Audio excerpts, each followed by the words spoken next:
get going. Hi, my name is Steve Emberton. I'm a game designer and an instructor. So we're going to be talking about paper prototyping today. So paper prototyping is basically when you're creating a game, you don't necessarily want to, even if it's a video game, you don't want to jump into writing a bunch of code and creating a bunch of artwork right off the start. First, you want to kind of figure out exactly what you're going to do. A lot of times when you're in that prototyping phase, you're just going to be using kind of basic art supplies. So we're going to look at a few things. First off, we're going to look at why you would create a paper prototype. Next, we're going to be looking at exactly what you need to create a paper prototype and what exactly those tools do for you. So obviously you'll need paper and things like that, but we'll talk a little bit about how those things can be useful for actually creating a game and using those tools as a game design tool. And then finally we'll be looking at actually making something. So we'll talk a little bit and then we'll actually get hands-on and we'll split you guys into groups and you'll actually be creating a little game based on what you learned here today. So first off, we're going to look at why you want a paper prototype. And like I said, there's a lot of resources that go into creating a full digital game. So obviously when you're running a business, money is an important asset or important resource. So paper prototyping typically costs much less than creating a full digital prototype. So a lot of that is just because the paper prototyping tools cost much less to buy a bunch of art supplies and things like that, office supplies, than it does to buy the software that's required to create a digital game. A lot of the software packages that you need for game development, just to buy one copy of that software costs $1,500 or more a lot of times, whereas you can buy a whole lot of art supplies for $1,500. Another thing is it's typically much faster than creating a digital prototype. The nice thing about creating a paper prototype is you can have a lot of different people working on it. So it's usually faster. Sometimes you have a really good programmer that can just crank out a prototype very, very quickly. But really what we're talking about is it's much easier for people with no programming experience or no digital art experience, no real technical experience. It's much easier to take a bunch of art supplies or office supplies and create something, design a game using those supplies rather than the technical tools. So it's really just much more accessible, and that makes it typically much faster because you can get more people involved with it. People who are artists or traditional artists, they can get involved in the design process. People who are project managers or producers at a studio that maybe don't have a lot of technical skills or a technical background, they can still help create paper prototypes. And if they wanted to on the weekend, they could create a paper prototype, whereas it might take them a couple of weeks to learn the technical skills necessary to create a digital prototype. The other thing is it's fun, occasionally, right? It's sometimes fun, sometimes it's not so fun. But the good news is you didn't invest a lot of resources, time or money into creating it. So if it's not fun, it doesn't matter. You just start over and you make it fun. You keep iterating on it. And it's much faster to iterate and to create a fun paper prototype than it is with a digital prototype.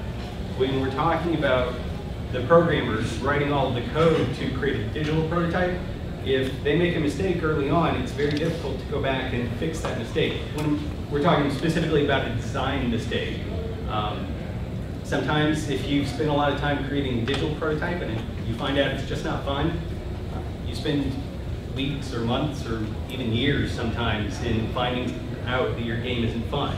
With a paper prototype, you spend a lot less time and a lot less resources, fiscal resources, to find out that your game isn't fun, and it's easier to fix that. So, yes, it helps you iterate much faster.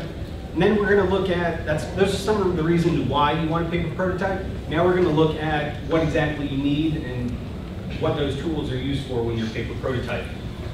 So the first thing you need are, again, some of the right tools. So looking at what specifically is useful for paper prototyping and how we're going to use those. And then we're also going to have some game design theory, talking about some specific processes for thinking about how to create a game and using those processes to help create a paper prototype in a very rapid manner. So first thing, obviously, as far as tools go, when you're paper prototyping, is paper. So there's a lot of different kinds of paper that you can use, and it may seem obvious, but when you're paper prototyping, you can be a lot more creative with your resources. When you're doing digital work, a lot of times you have a tool for a job, and if you need something else, you just have to build it, and it costs time to create something different. With paper prototyping, you're just using a lot of different resources in more creative ways, and again, that's much faster and easier than creating a digital copy of those tools. So, paper. Slides, there we go. Index cards are super handy because they're unlike playing cards are useful too, but playing cards always have those face values, and you kind of have in your head already what those cards mean. You have an idea of the ranking of those cards, and so there's a lot of symbolism that goes into using playing cards already. Whereas with index cards, you can really make your own cards, make whatever you want. So if you want to make a game like Magic the Gathering, it's more efficient to just use an index card and just draw whatever you need on that card, write information about what that card does, rather than trying to use a king of clubs from your playing card deck and say, okay, this card does this thing. It's easier to make your own, and you can do that. You have the power to do that very quickly when you're using things like index cards. Post-it notes as well, those are super handy. They're a lot like index cards, but they're a little more flexible, and I mean that both literally and figuratively. You can kind of use those in a lot of different ways. They can just be to add different notes or effects on top of those index cards. You can use them to label different things. You could even use them as characters in your game. You could just draw little stick figures on your index cards and move them around a game board, and that could be how you play your game. Scrap paper is super handy. You should always have scrap paper. You should always have notebooks. I know we live in kind of a digital age now, but pen and paper is still valuable, I think. It's much easier to work with, and it's, again, much more flexible than a digital utility. I know in the industry, a lot of people, especially artists always have a sketchbook with them. I know that even designers and producers, they carry a sketchbook with them to make notes, and that just allows them to be a little more creative, whereas with a digital device, you kind of have, you're limiting the resources or the things you can do with that tool. Pen and paper, you can do whatever you want with it. So again, paper is versatile, be creative.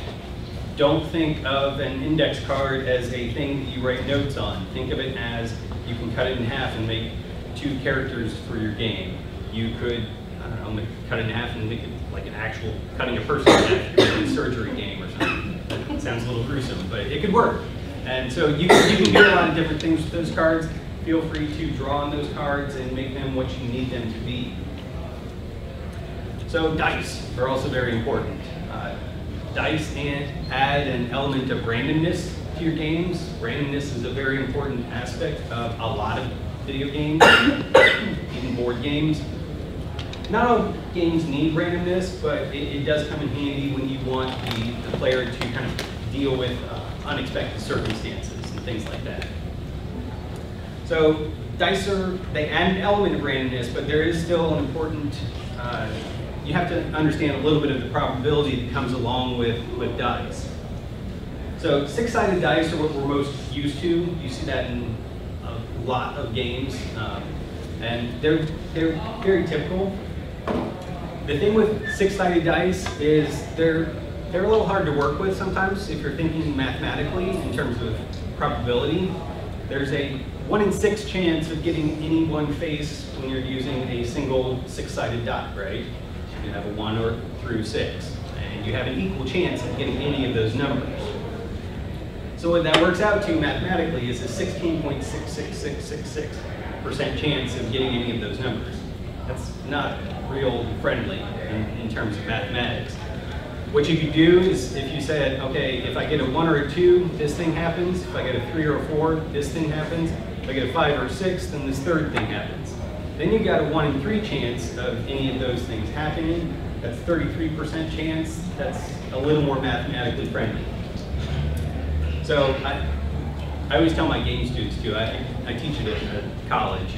I always tell them, I'm not going to teach you a lot of math, I'm going to teach you just enough math that you need to know for game development. And probability, you guys are in school, you guys are studying math, probability is very important for game design and game development. Also trigonometry. When you get to high school and you start taking trigonometry, pay attention, stuff comes in handy. So, also with the D6, if you said, okay, 1 through 3, that does one thing, 4 through 5, then you've got a 50-50 chance, or rather 4 through 6, that's a 50-50 chance of something happening. If you don't have a coin handy to flip a coin, it's the same thing. So, also, oops, I forget my D20s. Okay. So D20s are also very useful. A D20 is a 20-sided die. If you guys don't play a lot of Dungeons and Dragons, you may not have seen those, but they're very useful in Dungeons and Dragons. There you go. So the reason you use a D20 is because it makes the math easier, right? With a D20, you've got 1 through 20, and each of those numbers has a 5% chance of happening. 100% divided by 20, you get a 5% chance of each of those numbers. That's much friendlier than a 16.66666% chance. So going back to the dice, if you have the 2 D6s, that creates a very different probability set. We said with the single 6-sided dice, you've got a 1 in 6 chance of getting any of those numbers. When you have 2 6-sided dice, you've actually got kind of a bell curve of probabilities. There's not an equal chance of getting a 7 when you roll 2 dice as opposed to getting a 2. You actually have a much higher chance of getting a 7 when you're rolling 2 dice rather than just getting a 2. There's only one combination of those numbers. You have to get a 1 on both of those dice to make a 2 total. So we won't get into that too much, but those are some things to consider with dice. Everything else is important when you're paper prototyping. Everything can be useful when you're paper prototyping. You never know. Playing cards, like I mentioned earlier, they may not be useful as actual cards, but they can be characters in your game. They have faces. They have kind of some personality already. So you can use those as characters in your game. Different colored tabs. I always love like little sticky colored tabs. Those can have some association to some properties from your game, and you can use those.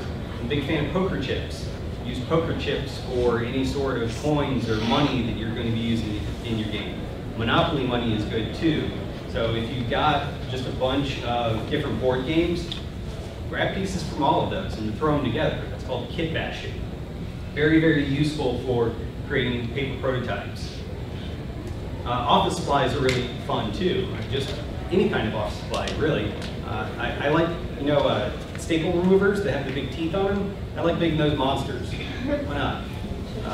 They eat my Lego people. So just use whatever you have handy.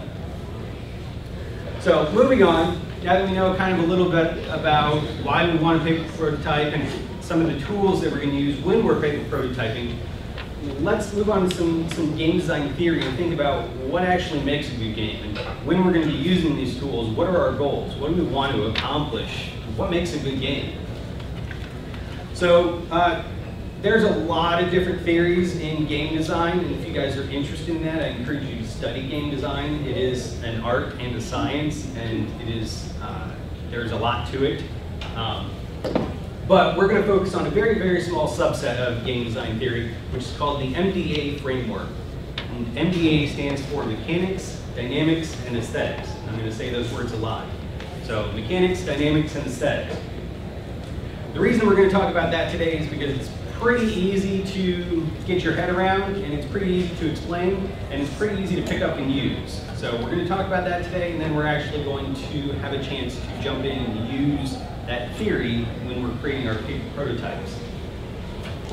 So the Md80 framework originally came from this guy, Mark LeBlanc. He was a games researcher, and he worked with another guy called Doug Church. Mark LeBlanc worked on games like System Shock 2 and Thief, and he really formulated the Md80 theory, and he actually worked with a couple other people to write a paper on it. Robin Kunicki, she is a producer at that game company. She used to be EA. She was the producer on the game Journey. So she actually wrote this paper along with another guy called Robert Zubek, who I can never find a picture of. But they came up with a very dry, boring, formal paper on the Md80 framework, and we're going to take some of those theories and try to break it down so it's a little easier to digest. So how does the Md80 framework work? Well, originally when they were coming up with this theory, Mark LeBlanc, he kind of thought about games as software, and so all games as software. And when you're creating software, I really think software programming is kind of boring, but it's the same process as creating games, and that's what he was looking at. So when you start creating a piece of software, you have your code. And you start writing code, and as you're writing all of this code, it creates a process. And you want the user to do this process to accomplish some goals and have some end result. So when they're making Microsoft Office, they're making Word. They're writing a bunch of code so that the user can select some text and type text and print that document out. Those are the goals. So then you started looking at the same process with video games. And you start with rules. And I say video games, but really it's all games.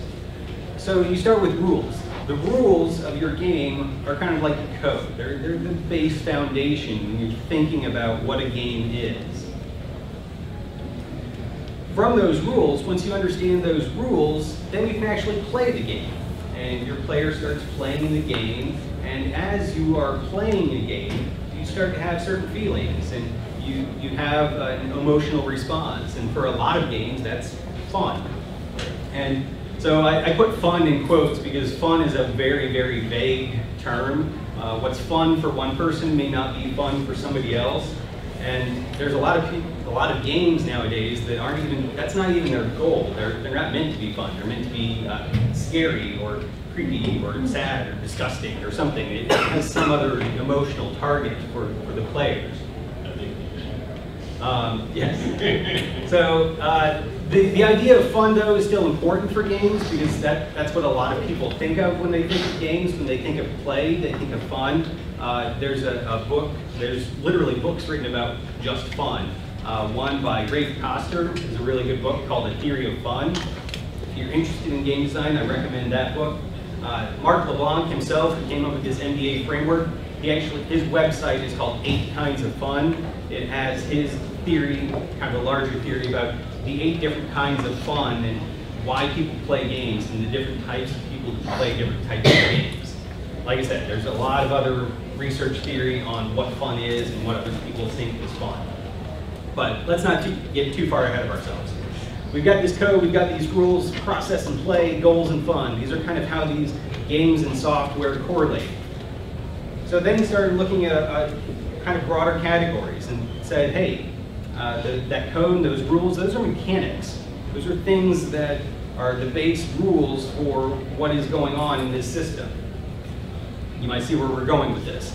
Process and play. Those are how the user interacts or the player plays your game. Those are the dynamics. So mechanics kind of set the base rules. How the user or how the player interacts with those rules, those are the dynamics. That's what they're actually doing. When you start playing a game, you understand the basic rules. You start to come up with strategies on how to play that game most efficiently. That's you utilizing the mechanics to come up with dynamics and actually executing on those dynamics. While you're playing these games, while you're doing things within the game, you have some sort of emotional response. That's what you feel while you're playing the game. And a lot of times that is fun, but sometimes you are scared when you're playing a game.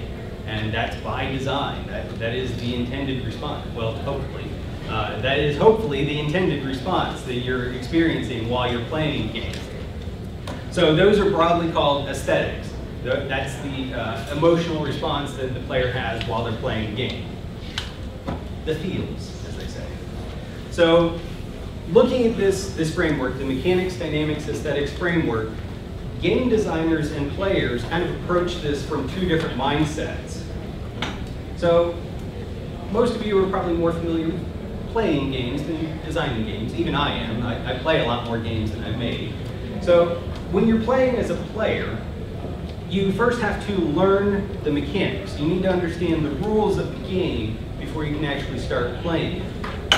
So players start with the mechanics. That's what they experience first. That's what they get their hands on first. Maybe even just reading the rule book or the instruction manual that comes with the game. That's familiarizing the player with the mechanics of the game. Once they understand the mechanics well enough to actually play the game, then they've moved on to the dynamics phase. And as they are playing the game with their friends and experiencing these dynamics, they're going to have some sort of emotional response that comes through that play of the game. And then they arrive at the aesthetics phase. Game designers kind of think about it backwards. When you're coming up with a game idea and you want to make a game, you first start with the aesthetic goals for the game. You think about what you want the players to be experiencing. And when you're creating this game, you want all these people in the world to have this emotional response. That's the aesthetics.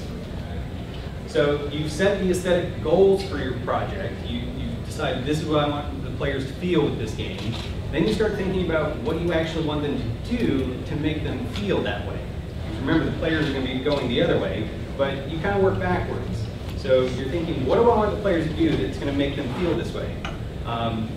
When I feel stress, what am I doing? What causes me to feel stress? If my emotional goal is stress, then tight deadlines or somebody yelling at me, those things make me feel stressed. So if I can make those dynamics in the game, that's going to make the player feel stressed.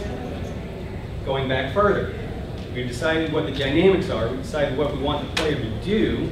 Now we set up rules, we set up scenarios that make the player do that.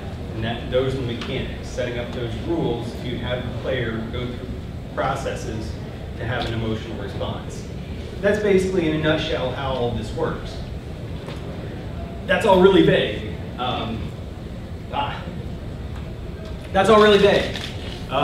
So what does all of this mean? That's great in theory, but let's look at a practical example to try to understand how all of this works. So I was first introduced to the Md80 Framework by Mark LeBlanc and others themselves at the Game Developers Conference. If you don't know about the Game Developers Conference, it's the biggest big conference for game developers.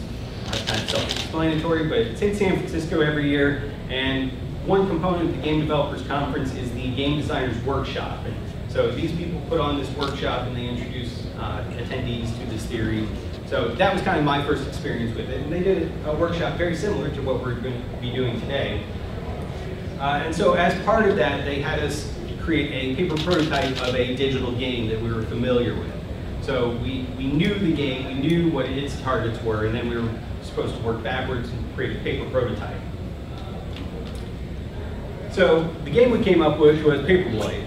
And if you haven't played Paperboy, it's an old game, but it looks something like this. And so you ride your bike down the street and you have to toss papers into the people whose mailboxes they subscribe to your papers. So you need to hit their mailboxes or get it on their front doorstep. While you're riding your bike through the neighborhood, you have to avoid all kinds of stuff that's trying to kill you. Like this guy on the tricycle here. He doesn't look very intimidating, but trust me, he's going to dart right out in front of your bike when you're least expecting it, and it's going to drive you crazy. It is not an especially fun game. It is very stressful, and it is very challenging, and it's a tough game. So we knew this was our aesthetic goal. We were all familiar with the game, and we were like, man, that game was rough. It was Dark Souls with paper delivery. So we knew that was our aesthetic goal. So then we had to work backwards. We thought about what specifically were the dynamics in Paperboy that made it so stressful. one of the things was, like I said, you were supposed to, your main goal was to toss those newspapers to your subscribers' doorsteps. The thing was, they were very tiny targets. They were very small doorsteps, and trying to get it in those mailboxes were even smaller targets in that large screen. Complicating that fact was also that if you accidentally tossed a newspaper through somebody's window, they were not going to be happy with you, and you lost points if you tossed a newspaper through a window. So you were not only aiming at a small target, but you also could not hit anything surrounding that very small target. Very stressful. Additionally was all of the stuff that you had to avoid. Like I said, there were cars, there were crazy guard dogs that came chasing after you. There were sewer grates that would somehow destroy your bike if you touched them. There were all of these things going on around the player that were complicating the fact that he had to toss those newspapers. He had to also be aware of what's going on and constantly dodging stuff. So those were the dynamics that we came up with from Paperboy. And so then we started thinking about what mechanics we were going to set up, what rules for our game were we going to utilize for our paper prototype, what we're going to use to create this paper prototype. So we figured we had a good handle on dynamics. We jumped into the mechanics. We thought, okay, let's set up a piece of construction paper, and we're going to draw little targets like, okay, this is somebody's mailbox, and okay, these are windows, you don't want to hit those. And then the player, what they're going to do is they're going to shove like poker chips across the paper, and they're going to try to hit those targets. And they're only going to have a limited number of poker chips. In the game, you only had a certain number of newspapers to deliver. So the player had 10 poker chips, and they were going to slide them across and try to get as high a score as they could. So we tried this, and the mechanics were solid, but the dynamics didn't quite work so well. It ended up feeling a lot like shuffleboard with all the excitement that entails. And, so it was not what we were going for. It was not this. And so we were like, okay, well, we missed something somewhere. There was something wrong with our mechanics that created dynamics that did not meet our aesthetic goals. So we missed something. And the thing that we missed, we went back to Paperboy, and we're looking at this, what did we miss? And then we finally realized that we forgot one of the dynamics, this guy. We forgot this friggin' guy that is trying to kill us. So we needed to add another mechanic that created a dynamic that caused the player to be dodging something. That dodging while you're trying to aim, that was what was stressful about the original game.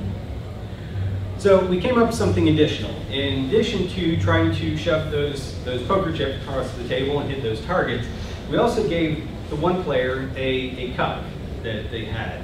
And basically we changed the game from a single player paper prototype to a multiplayer paper prototype, and it was very unfairly balanced for the one person playing the Paperboy. So there was one person playing the Paperboy, and there were 3 other people that were chucking poker chips at this one player, trying to get their poker chips in that cup. So while the Paperboy was trying to hit their targets, they also had to be moving this cup like crazy, trying to avoid these poker chips that 3 other people are throwing at them. Very stressful. It was an improvement, but it still wasn't quite there yet. So we decided to throw in a 15-second time limit in addition to that. So you had to deliver 10 papers in 15 seconds while still avoiding everybody else throwing stuff at you. And finally, that's where we got it.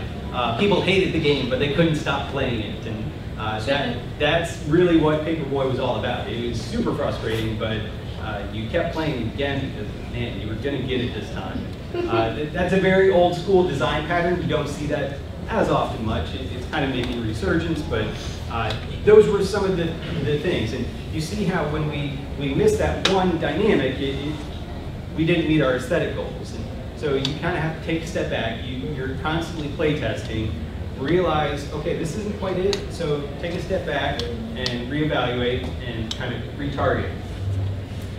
So, moving on. Now, it is your turn.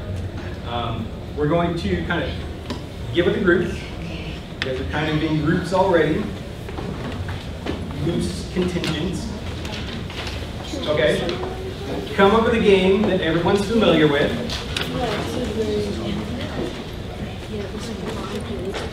Maybe not Minecraft.